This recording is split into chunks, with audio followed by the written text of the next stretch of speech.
Welcome to Group C, match 4, the all-important match between New Zealand and Kenya here at the Beausejour Cricket Ground in St Lucia. It is a very important match, particularly for New Zealand. If they win today, they get a ticket straight through into the Super 8. They take 2 points. If Kenya get up, then there are 3 very nervous groups, including England as well. They go into that bracket, and the last couple of games in this group become very vital. Here's the situation as it stands at the moment, with New Zealand topping it, and they have a superior run rate. Kenya have .70 and 2 points, and England .07. And so they have to do some real work, the Englishmen. If they're going to get up and get ahead of either of these two sides, they have to play very well against Kenya in their last match. Pitch here is a new one for today's match. This is the 3rd surface we've used on this particular block, but looks pretty much the same, although Ian Botham thinking it might just, and hoping to, have a wee bit more pace and a bit more bounce. Well, the standard has been to win the toss and bowl first in this World Cup, and that again was the case here. Steve Tickolo winning and asking this New Zealand side to bat first, and there is one change today with Michael Mason coming in for Jetan Patel, but the batting remains the same, the order with Vincent and Fleming and Taylor at the top, who failed last week, so they will have to come good today. And just the one change, the Onyango brothers change places today, and Lumick comes in for his first game in this World Cup. Okay, let's get to the early action. There was a minute's silence for the passing of Bob Woolmer. And when play began, it was under the watchful guidance for us of Jimmy Adams and Michael Atherton. Signal from Kurtzen to the umpire. Steve Tickolo has got his fieldsmen in order. We've got a field of 2 slips, ring of 3 on the offside and a couple on the legs, so a very orthodox start from Tickolo. Let's play. We're just about ready to go for this important fixture in Group C that could see New Zealand going through to the Super 8s if they win.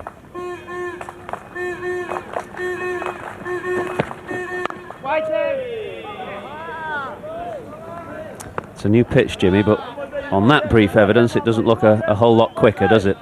No, it doesn't. We'll have to wait and see. There's probably a little bit of moisture on top there, but I'm sure in this weather it'll pass very quickly. It'll flatten out.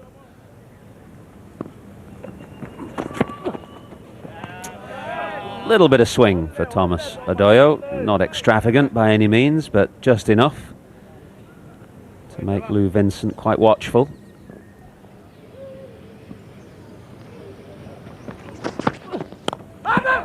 Edged and gone, what a start for Kenya. Little bit of swing for Thomas Adoyo. Lou Vincent out of touch in the first match against England, and no runs here today. Well, it's a dream start for the Kenyans. We did say there was a little bit of a way swing in these early overs, and they would want to make this new ball count, and they certainly have here. Adoyo putting it in the right area, bringing Lou Vincent forward, searching, and it was a thick outside edge to second slip. So Lou Vincent has to go. He doesn't trouble the score. New Zealand none for 1. Edged, but along the ground, and relief for Ross Taylor, who gets off the mark in this World Cup. End of the first over, 1 for 1.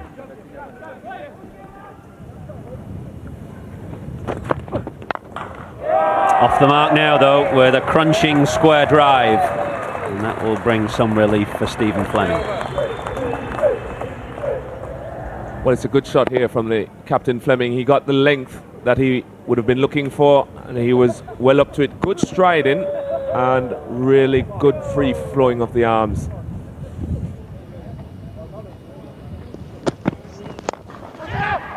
Oh, down it went, I think. Got a hand to it, firmly clipped in the air through square leg. And Mishra, the man who got the hand to it, it was a tough chance, but it's gone down. Well, disappointment for Kenya. New Zealand breathe a sigh of relief. Taylor, they are not keeping it down. Mishra, full stretch, managed to get his right hand to it. It didn't stick, and the result was 2 more runs to New Zealand. But really nervy times here for these 2 New Zealand batsmen. Very disciplined start from the Kenyans. Have to stay off Fleming's pads though. Exceptional in that area, very strong through the leg side. Has been a disciplined start by the Kenyan bowlers, and you see the difference why they're one of the better minnows than Canada, who's beaten us all over the show really in their early spells. But when you're playing a good side, you only need to bowl one bad ball and you'll be put away. Stephen Fleming, who hasn't been in the greatest of form, will always put a ball away that's on his pads, and it's a good sign for him. Short and put away. Has it gone all the way? Yes, it has. What a shot.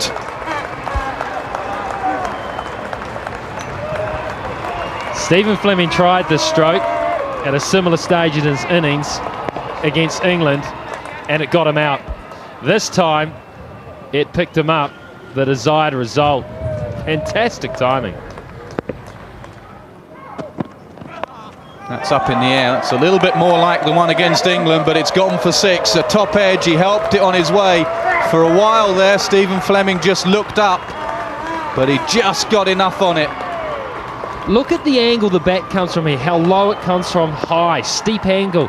Fleming has to be careful here. He's got to get it spot on, or he's only going to hit it even off the middle of the blade straight up in the air, as we saw against England. It's his go-to shot, but I think it's fraught with risk.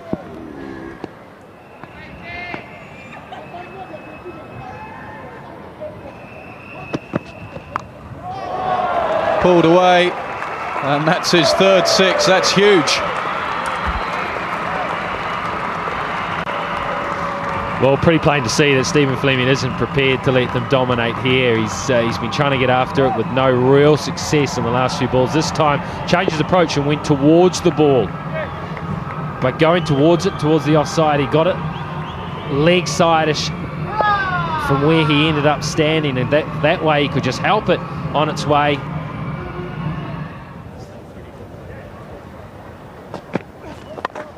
Get that over the top and he'll get 4. Big heavy bat, you can hear the clunk off it. Poor ball. Good result for Taylor.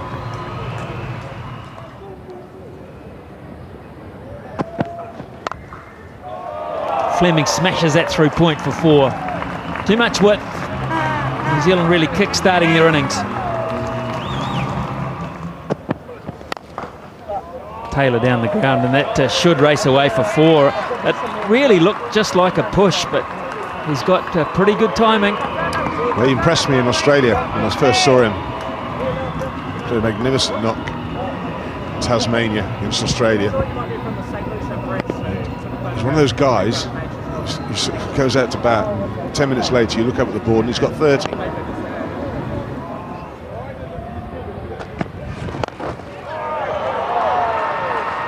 Beefy, that's one of those shots you saw first in Tasmania, which is uncanny. It's the kind of shot with a lot of bottom hand in it, very calculated though. Outside off stump, and he really just uses the power on his wrist to just hoist this over. You watch, and the bat speed.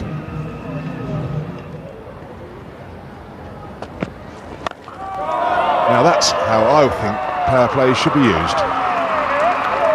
Wallop, 4. Well, what has to happen now is the fielder has, the captain of the fielding side has to make an adjustment, because twice in this over now, 2 entirely different shots. One was just a little flick, and that was really just a smashing shot into the same area of the ground, which is unprotected. Look, the bowler says straight away, get one out there quick, please.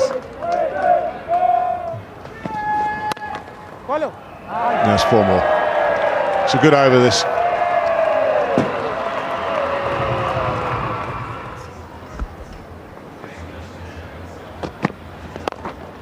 Straight down the ground, the magnificent shot, one of the best you'll see in any coaching book, and with that, Fleming gets 50.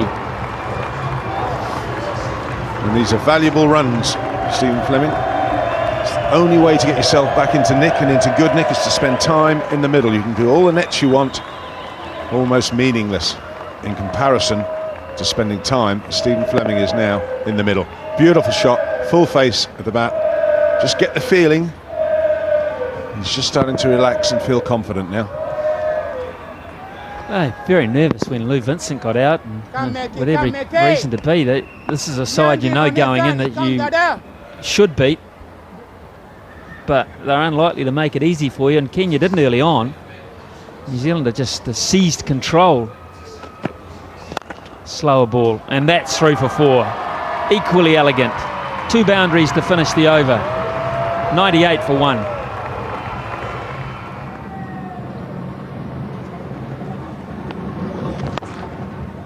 Fleming drives, and he drives well. He finds the gap. It's 4 runs. 105 for 1. Last ball of the power play, so the fielding restrictions are up. All Fleming had to do was pierce the gap on the offside, and he could do that.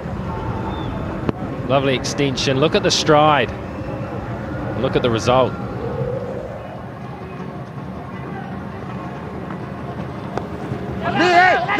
Oh, have to hurry, have to run. Jeez, oh, he's run himself out here, Fleming.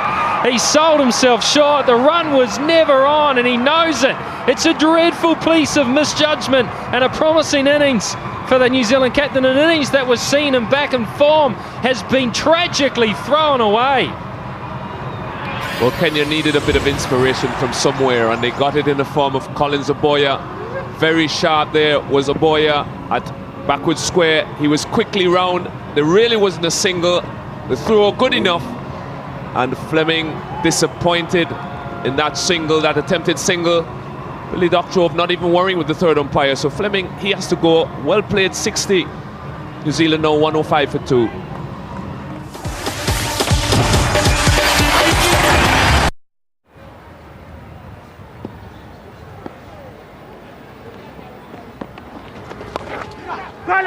Oh, half a chance. It was a tough one, but in the end, Styris will pick up 4. It was aerial. The bowler's hands go to his head. Wow. All of a sudden, this has come alive. 111 for 2. Well, Styris not needing an invitation to sweep. He likes to sweep. He sweeps well. It was just in the air for a fraction of a second. Didn't quite carry to Collins Oboya. Made a desperate effort to get his fingers underneath it. Very disappointed, Jimmy Kamande.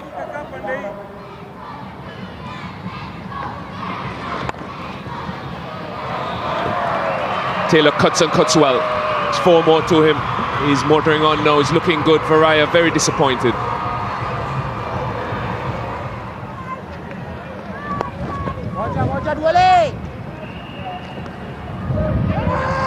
New Zealand going back for 2. It's going to be close, and he just about sneaks home. Ross Taylor, he's a fit man. He's very quick between the wickets. Why would New Zealand be wanting to take chances like this? There's no real need to. They want to keep the intensity up through these middle stages and run quickly. And in the end, you got to say that's a good call. Get in by that much. It's a very good decision to take 2. Styris uses his feet this time. He's picked out the gap, and he doesn't need the gap because he hit it all the way.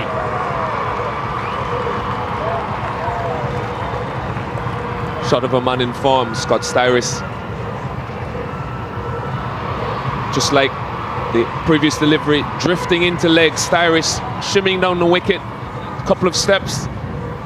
Good full flow of the bat and maximum return.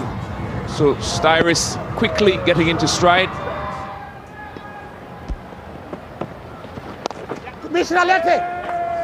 Ross Taylor gets 50. It's his 3rd one-day international 50. 137 for 2.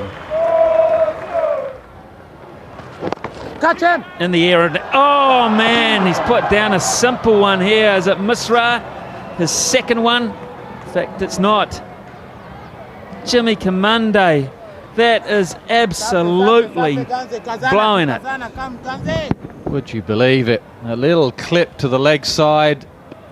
About as easy as you get.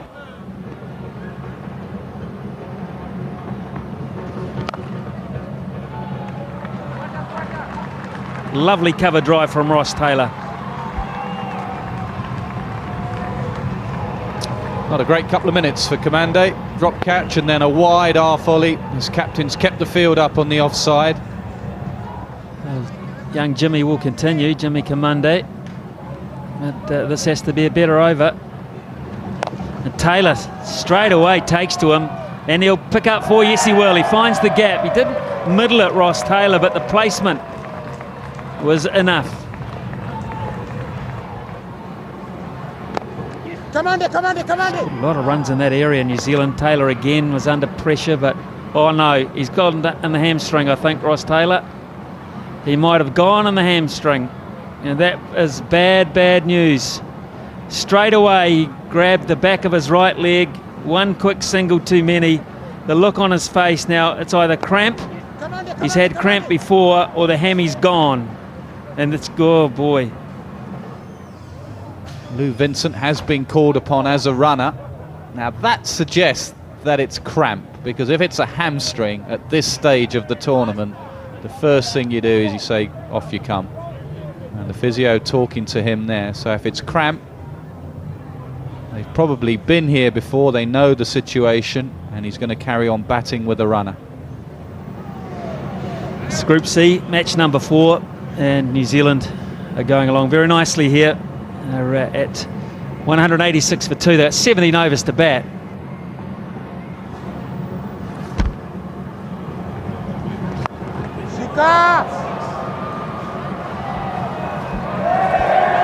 Well, it doesn't matter if you got cramp, does it? Just clonk it out the ground. This is a mighty blow. Very good bat speed. Hands through the ball, and it went a long way. Does it? Yes. And there, he's out, he's gone. Wasn't sure if it carried, no real reaction. But they've got the breakthrough. And Ross Taylor, his innings comes to an end. Well, it comes to an end rather softly. I guess you can't blame him too much. Maybe in the back of his mind, the injury or the cramp. It's troubling him. It was well flighted, a slight topspin. He just pushed it back. This time didn't play it late enough, got his hands through it too early. It's a very good innings by Ross Taylor. He's out for 85. It's 192 for 3. 15 overs to go then. 198 for 3. And here we go, more extras. Will it go all the way? I think it might. It does. And it's going to be called wides.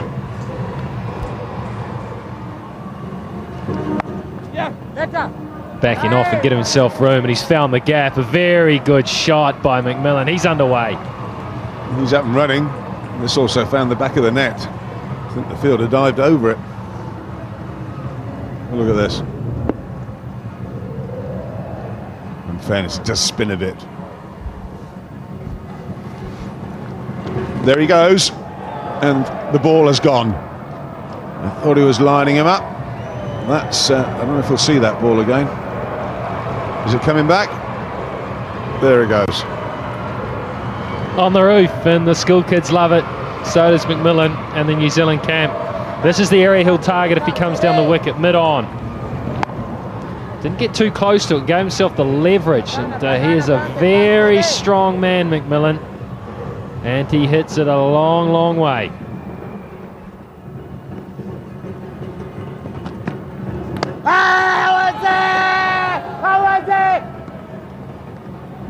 Well, there's an appeal, but no interest from batsmen, no interest from umpire. Let's have a look. Wicketkeeper Uma seemed more certain of this than the bowler, who was more gently inquiring, went up with his wicketkeeper, took the cue from the keeper. Billy Doctrove said not out. There it is. It's clubbed away into the grandstand. Not a good time to bowl, really, is it? Well, you're going to have to get it right in the right spot here for McMillan. He's looking for a little bit of width outside the line of off stump, and he's looking to drag it over mid-on. This one was flatter than the last one he hit. But he's a sort of player that only has to get half of it and it'll go all the way.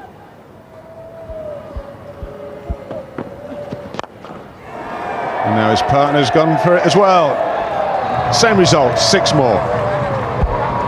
With one hand. Well, both the New Zealand batsmen are at it now, and that's double trouble for the Kenyans. Styris went fractured down the wicket and hit it to a very similar place. And that one's clubbed again. Plenty at bottom man, down the ground. Afraid it was inevitable. Oh, they're making it look too easy here, McMillan and Styris. They've just decided to open up here, and it's an onslaught.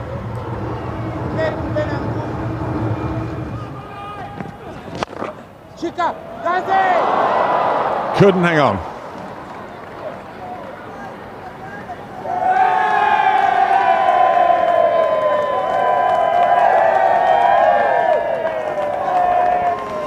I think this is a catch.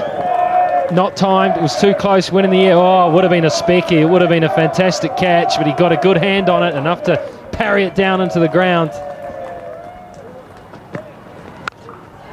That's gone. That was the first length ball. It's exactly what the batsman's looking for. He can get under it. Thump it over the boundary.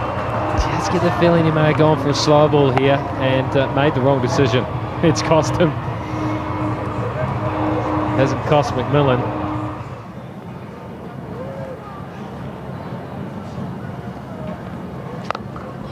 There's a few more. Beats the man at deep square leg. And the 10-6 of the innings.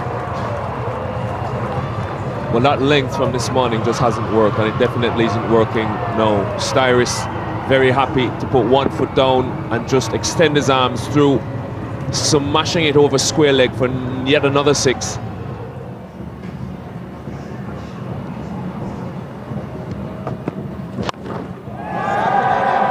In the air, Mishra underneath it, good catch. Kenya's fielding hasn't been all that secure today, but the end of Scott Styris now with a safe take at long on, and Onyango strikes. Well, he had to wait a very, very long time for this one, did young Mishra. Styris getting well underneath it and a lot more height than distance. Really long time before it came out of the sky. Mishra equal to it. Pretty safe hands there from the young man. And Styris, well, he departs for 63. Run a ball, New Zealand 274 for 4.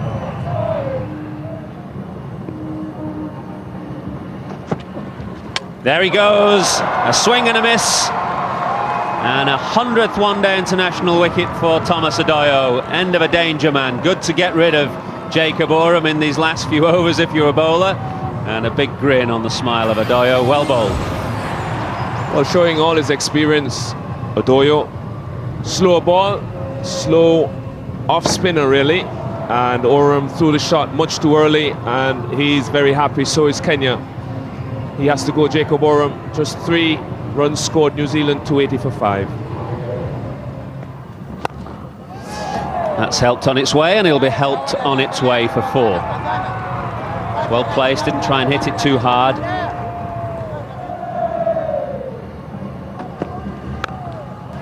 Full toss again this time though, and helped away on the leg side. Beautifully by McMillan. A maximum brings up his 50. It's been a good innings, it's coming quick time off just 37 deliveries. It's contained a couple of 4s and 4 6s.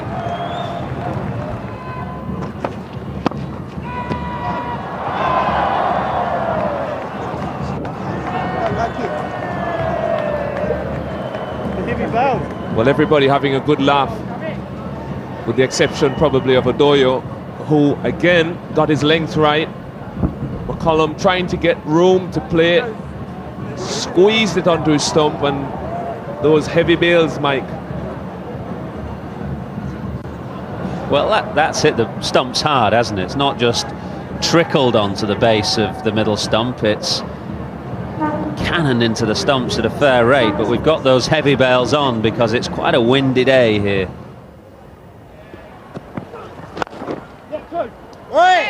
Two is the call from McMillan straight away.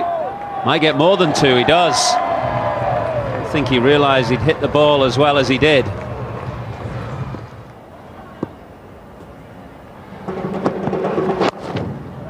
Catch him! Catch it is the cry, and catch it is the result. A good catch coming forward at deep square leg.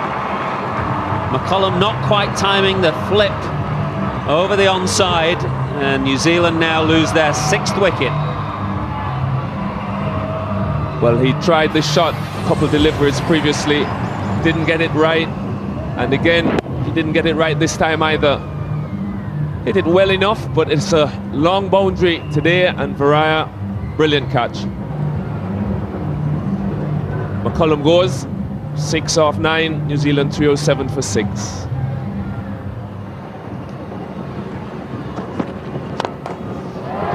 That's a great blow, a fantastic blow from Craig McMillan. It was in the slot, but you've still got to hit him. It's 5th maximum. Well, he's been waiting for a couple overs to get the length that he wants. He got it there, foot down, arms through the ball. It's not a short boundary, this one, and it was cleared easily by McMillan. Odoyo just falling a little bit short of the length that's been working so well for him in this his 2nd spell. Slow ball, miss-hit and gone.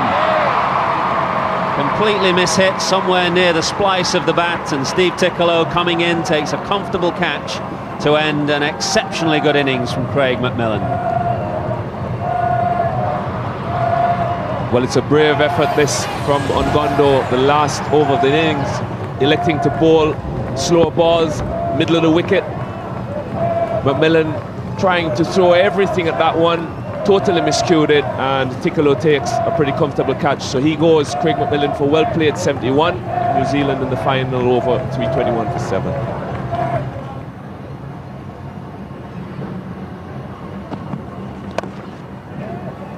It's gone through extra cover though, and it's been nicely timed. Timed so well that it brings Vettori his first boundary.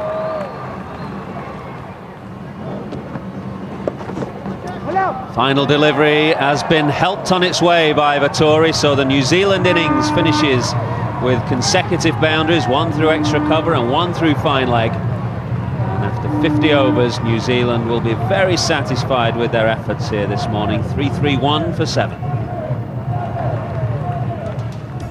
Very professional performance after the early loss of Lou Vincent for a duck, his 2nd one in the tournament so far. The century partnership between Fleming and Taylor got the wheels going from a New Zealand point of view, and then Styris continuing on from his good effort against England. McMillan's 71, who looks in his best touch I've seen for quite some time, and Vettori 14 from 7 to just finish off the deal for New Zealand.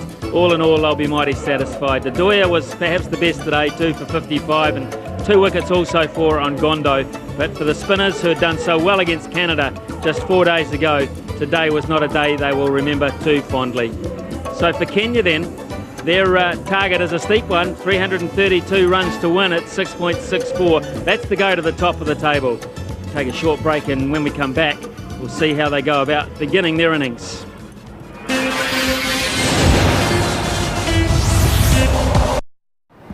An opportunity for Michael Mason here. Didn't play in the game against England. New Zealand deciding to only play 1 spinner in this game, so an extra medium pacer. He's a brisk medium. He'll operate around the 130k mark, around 80 mile an hour. Interesting, he's been thrown the new ball straight away. Bond's not getting it. Franklin. I don't think Shane Bond likes the feeling of his hand of the real shiny new ball that first over. He likes to be scuffed a little bit before he grabs it.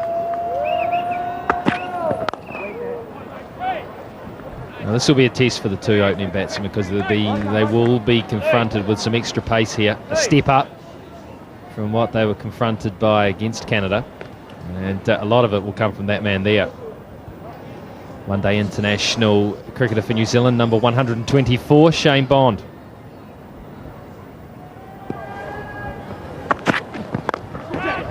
He's gone for the pull, hasn't quite got it all, but he will pick up a couple of runs. So, end of the first over, 2 without loss. Just.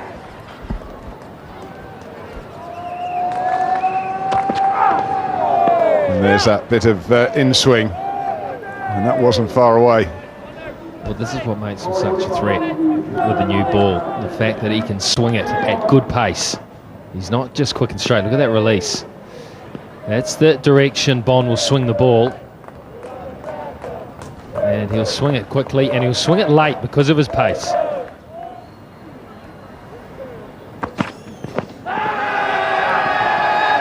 Up comes the finger. It's first wicket. Got the breakthrough. Mason had been operating on a good length and the ball bouncing above the top of off stump. This time he's gone full. And has he gone full and straight enough? That's sliding towards the leg side. It's hit him in front of leg. Not a great stride, but the umpire says that's hitting, and Abuya is on his way for one. It's 4 for 1.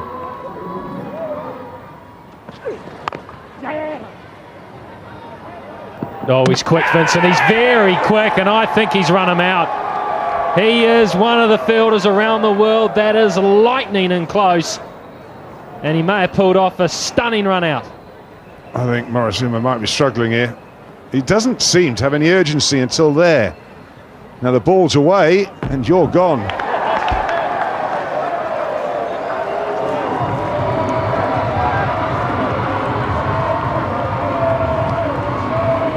That's out.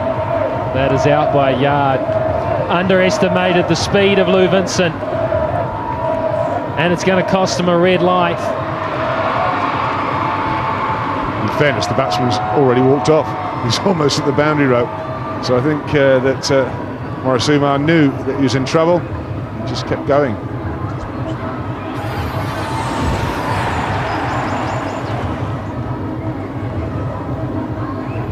Just when he sees Lou Vincent coming into the picture to try and accelerate, it's too late.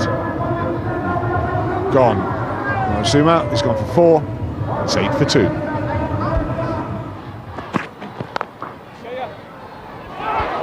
Mix up, but they'll get away with it. Oh, have they? Now then, this could be so embarrassing. Had no urgency whatsoever. Well, he was ball watching here. He thought he was cruising through. I think he thinks he's okay. He's only just snuck in, but it was very casual, and it will be a wake-up call. It could have been the second run out, so close to the second run out through lazy running, the basics. He's got away with it. But how embarrassing would that have been? That's one you wouldn't want to see again. He's got away with it.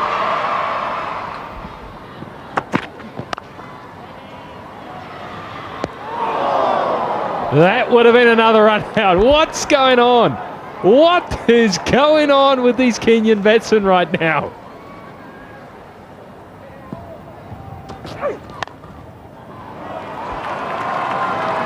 Good shot from Tikolo. Has he hit it well enough? Yes, he has.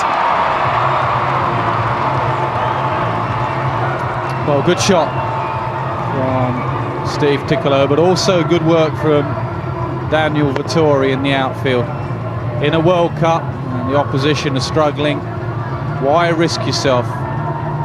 Just about there, he thinks about the dive, but no. Save yourself, Daniel Vettori. Bigger games to come.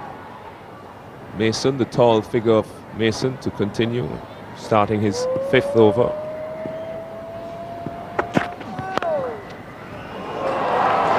And beautiful timing from Ravindu Shah. Only had 2 men to beat in the covers. He placed it well. Excellent shot. Shot of the innings so far. Top of the bounce, just sat back, used his hands. The moment he struck it, he knew 4. There we see the beginning of the Kenyan worm. Nowhere near the white line of the New Zealanders.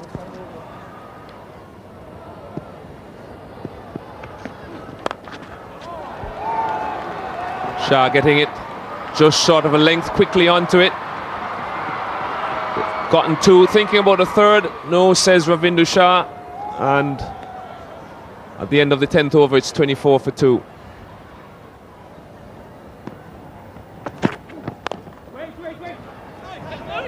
Another throw at the stumps, and it would have been another wicket. I'm almost beginning to feel that Tikolo is asking them to have a shy at his stumps. Well, he's turning like the QE2 at the moment.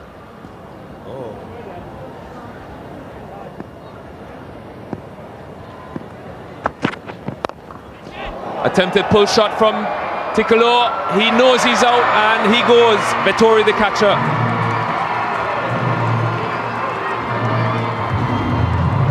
Good use of the short ball from Mason. Tried the Yorker and then the very next delivery banged it in. And Jimmy Anderson said about the change in pace in these fixtures. Sides go up a level.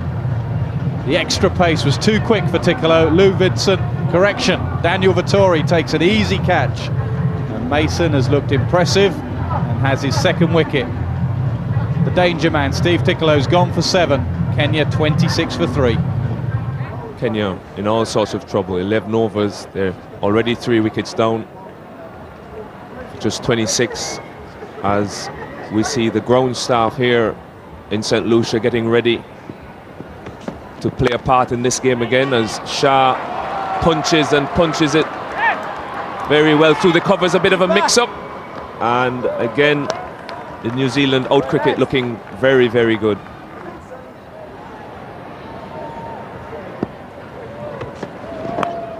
And it's an edge, it's a chance, and it's gone. Kenya's 4th wicket goes, and Franklin the bowler, and Mishra departs.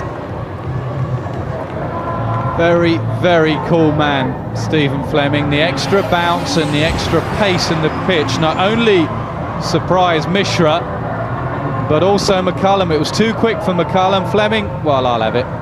One hand, didn't even bother to go two-handed. As cool as you like.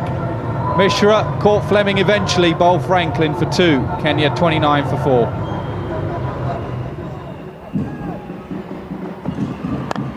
In the air, and it will land safely. Vincent will haul it in. In fact, Vettori will. It won't go for 4.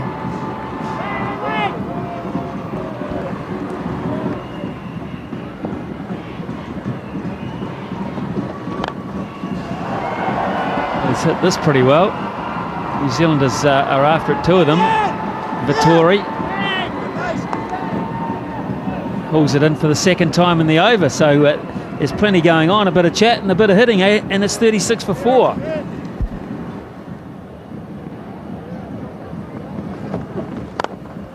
That's a beautiful shot. That is a lovely shot, as good as you'll see. For 6 over mid-off, and Shah just caressed that. Not sure he could quite believe it. Ravi Shah, the way he was looking around in some astonishment that this had gone for 6. It was just a nice piece of timing. He didn't try and hit it too hard. He kept his shape.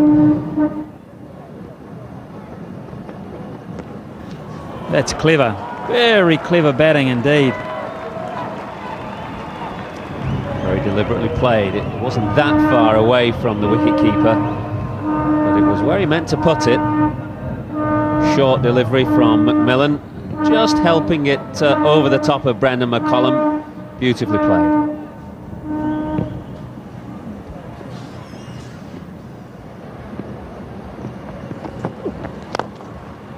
It's a good shot. Has it got over mid-on? Yes, it has. Cleanly struck from Shah. He looks in good touch.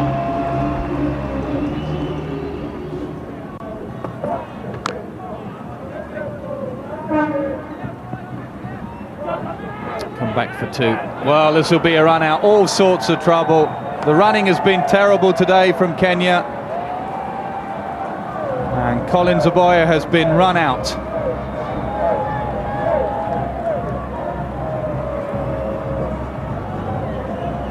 Well, this is really quite an amazing piece of running.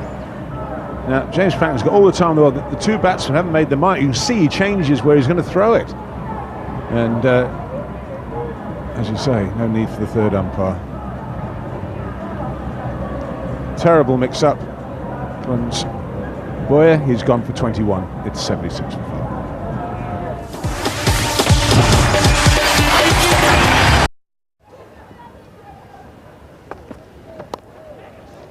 Only the 1 slip in, and that will hurry away for 4. Open face, a bit of luck there, didn't mean to get it that fine.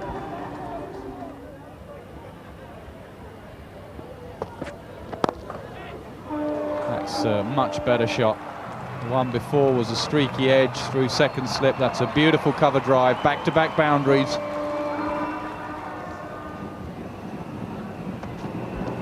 Edge. And it's gone straight between Fleming and McCullum. Fleming looks at McCullum. Did it carry? Was it my catch? I think he said, I didn't see it.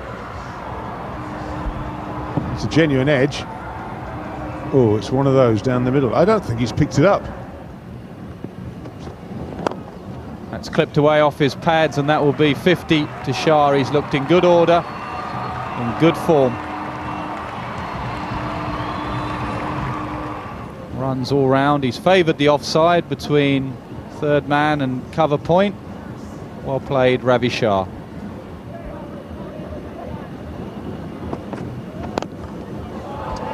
It's over the top. And timed nicely again. It's a very difficult stroke to play, the kind of back foot punch over mid-on. One of the more difficult shots in the book. He plays with a very straight bat, and he seems to have the ability to hit the ball on the top of the bounce with a straight bat.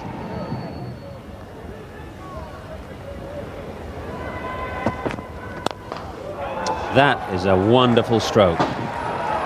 It's aggressive, he's showing plenty of intent to Jacob Oram. And he's absolutely nailed it straight out of the middle of the bat, 116 for 5. Oh. When you get the chance, and make sure you put those away. That's a gimme from Dan Vettori, maybe a slippy ball causing him to bowl that waist-high full toss, but it's been well put away. Just lost his grip here, I think, with the slower ball. And dished up a gift, and Shah's good enough to put it away.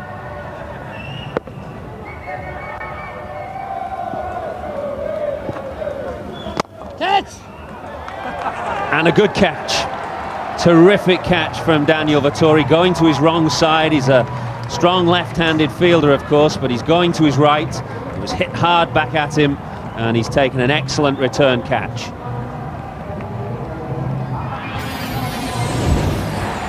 Daniel Vettori was getting frustrated. He'd coughed up a 6. He'd have an LBW turned down. This time he has his revenge.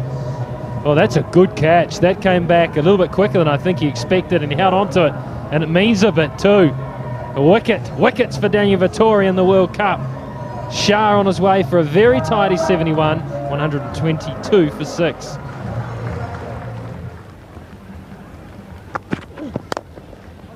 Well, that's a great shot. Really is, down the ground, on the up. Terrific blow for 4. Hard shot to play this. And for Odoya, it's been his best.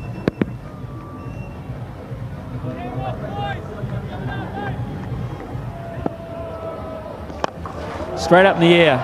How far's it gone? Bonder's racing round. He won't risk himself, and neither he should, because it's gone the whole way. Big hit. Big hit indeed. 6 more off Vettori. Jimmy Kamande.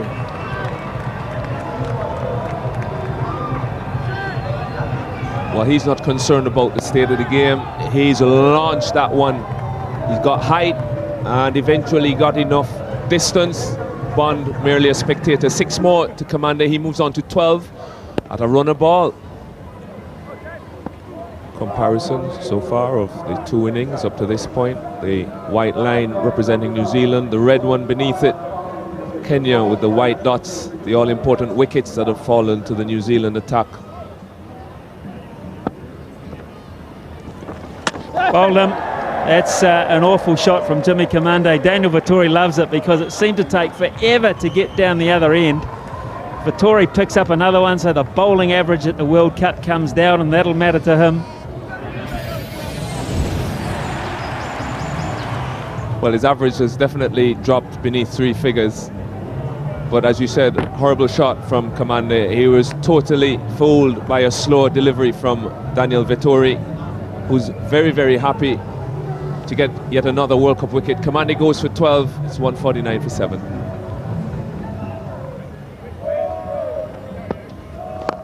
That's a terrific shot. Magnificent, as good as any on the day. Odoya's just caressed that a long way over the long off boundary. Well, this could have been the shot of any batsman, any class batsman anywhere in the world. He got leg side of it, played it just slightly inside out.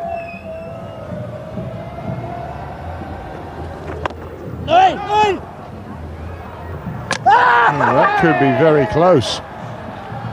Now then, is this another disaster in the running from Kenya? It's got a chance. It's Vincent again, it's Lou Vincent, and he has this knack of catching batsmen just napping.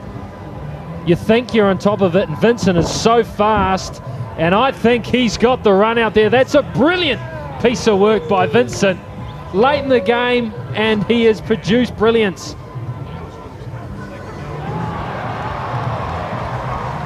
There's the decision. He's a live wire in the field.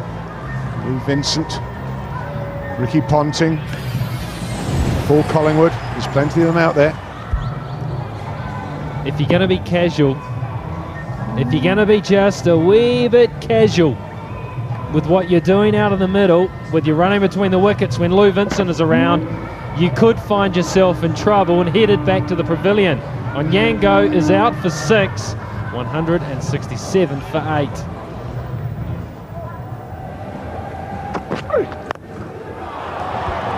Well, is this Kenya's opportunity to strike?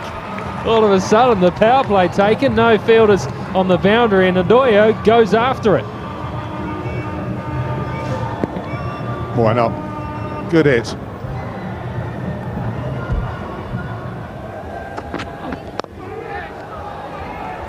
That's deceived by the slower ball, but he's found the gap. It'll go all the way.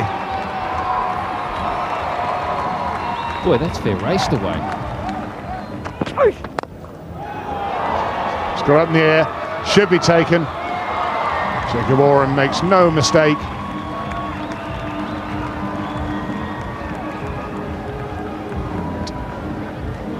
Thomas Adoyo's innings comes to an end.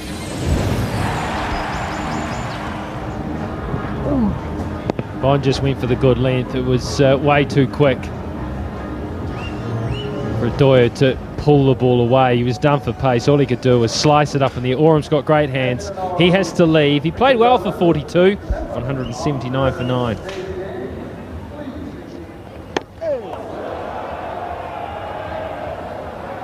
Short ball. Straight on the head.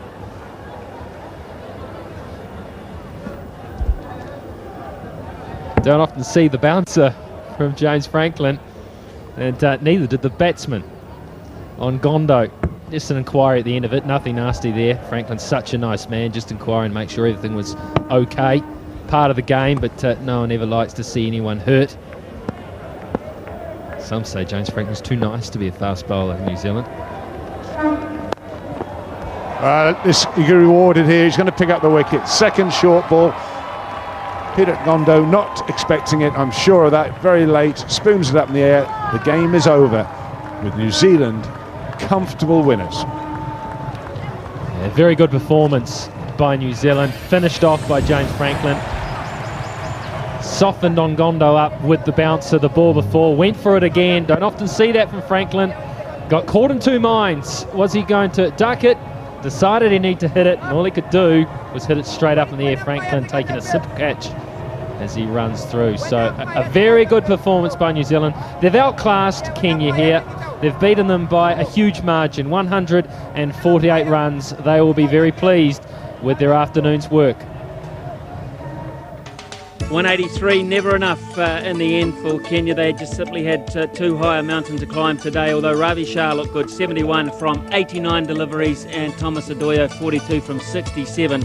Put an element of respectability in their effort, but too many players failed too early in the piece for them to give the total a real shake. Mason 2 for 29 was very impressive for New Zealand, and Bond 1 for 19.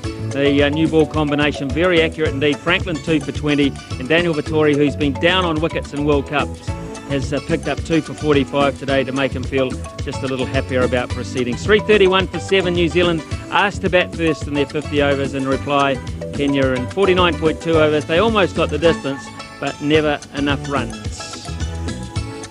Points table then for New Zealand looks good. They are up to 4 points at 2.03. Kenya have slipped down to number 3 behind England now by virtue of a poor day at the office by their standards. They conceded too many runs, didn't get enough, so their run rate now goes into the negative, and it all rests on that game, the last one of the group, England v Kenya.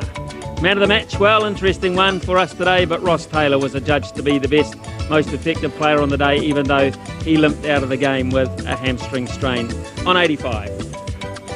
That is the situation here at St Lucia. Game 4 of Group C has resulted in an emphatic win to the Kiwis. They are confirmed as going through to the Super 8s, and now we await the last game in this group in around 4 days' time, and that is between England and Kenya, and that will have a lot of edge.